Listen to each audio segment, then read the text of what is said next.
Hello everyone! Welcome to another game of Elemental War of Magic Beta 4. Now this should be the last beta before it goes live on August 24th. What I'm doing right now is I'm actually going to pull up the world that I built. The map, I've titled it Artana, and I'm loading it now. It's going to take a moment or two to load everything. And as one of my first maps, sort of going through building things the way I would like to see them played. Multiple resources in lots of different areas, reasons for people to set down cities, good resource areas. I have good starting zones that are away from the immediacy of another kingdom, though minor kingdoms are currently available. I also layered goodie spots, goodie huts, also quests, and I'll show you in a minute once it all fully pops up.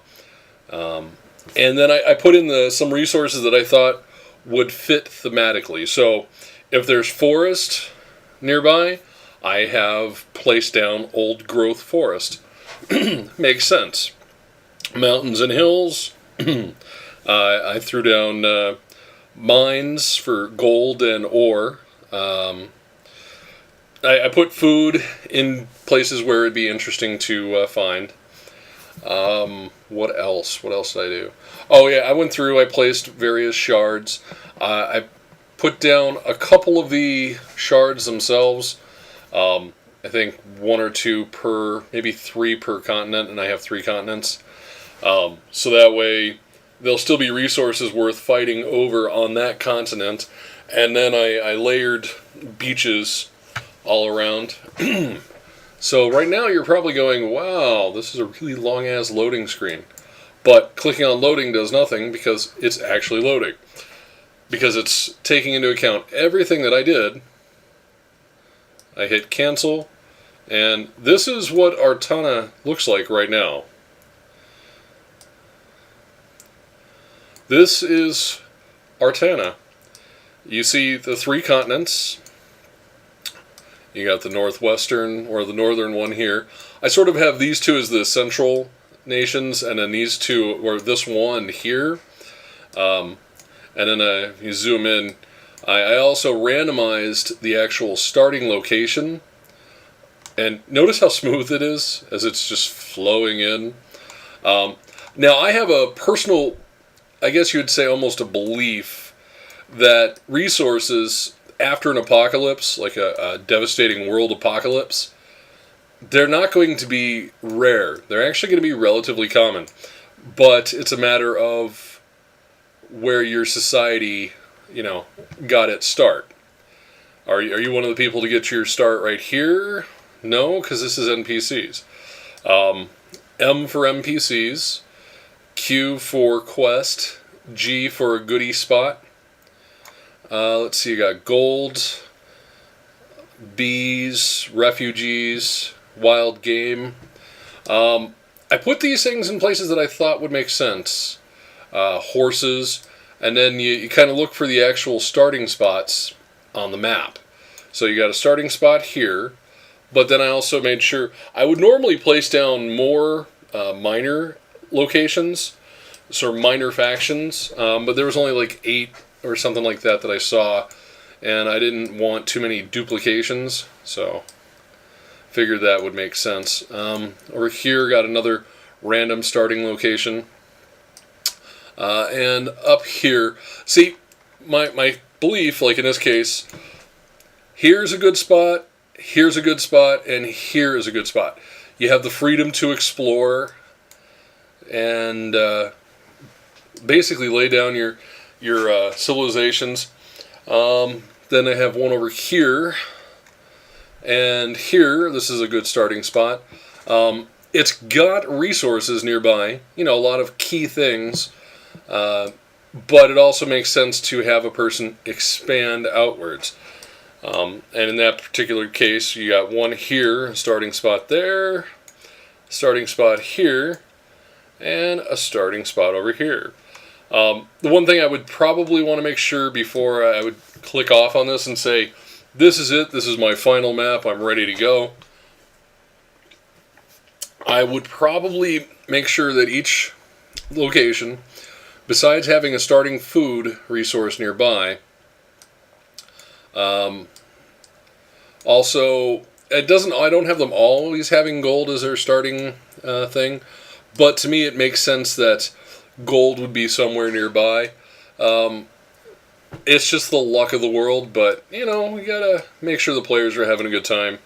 And, again, obviously this type of a map is going to really support a player. Where's that random location on this one? I'm looking. There's one here. Gold is off near here. There's gold and stuff like that, but there's reasons to want to expand your cities, and people would do that. You're going to place down your cities and kind of go from there. Interesting. It seems like that was just having a little bit of a fit. But what else? What else do we have here? Starting location there and there. I think those are the only two on this continent. And then you have your minor races nearby. I also figured by the same token, if I'm doing some stuff with the minor races, then it would make sense that they also have some type of special resource. Because people would build their communities realistically. You're going to go towards a resource a commodity, something you can actually physically grab a hold of and use for your own values. So right now, to be honest with you, the map looks beautiful. And I spent a little bit of time on this last night. Now, the one thing that I would also like to do, but I'm not going to touch it right at this second, because I want to fiddle with it until I can figure out how to make it work myself. So I want to set down some rivers, and I have not been able to make the rivers work the way I want to. But it's a matter of time. Environment, interesting. I guess that would mean, okay, I see. Like Arctic environments or something like that. I don't know how big the brush is, but, okay. Now can I control Z? No. So, on that one, we'll switch it back over to grassland. And then, once we're done there, just turn it back to barren. Hints of life returning to the world. But, I mean, it was a good experiment. Now, one of the things that you can do when you're setting this up is, when you're building your own maps, for all these specific resources that I placed down, I could have actually put a lot of them as random. Choosing, let's see, under objects, specifically resources. I could have just chose random resource, dotted it around the location. I felt on this map it would be better to actually build it in a more realistic manner, so I did. And I mean, in some cases there's still some stuff that I'd still want to throw down because I haven't utilized everything. I'd probably want to make sure there's enough wild wargs and scenic views and the ogre village, but truthfully, we'll be able to add our own resources in over time and create things. But that's a future video, and we'll work on that later. I'll eventually show you what this world and map and how it worked out later. But in the meantime, I just hope everybody had a good view of what's going on and see how entertaining the game is, and we'll go from there. Catch you in the next videos, folks, and have a very good day.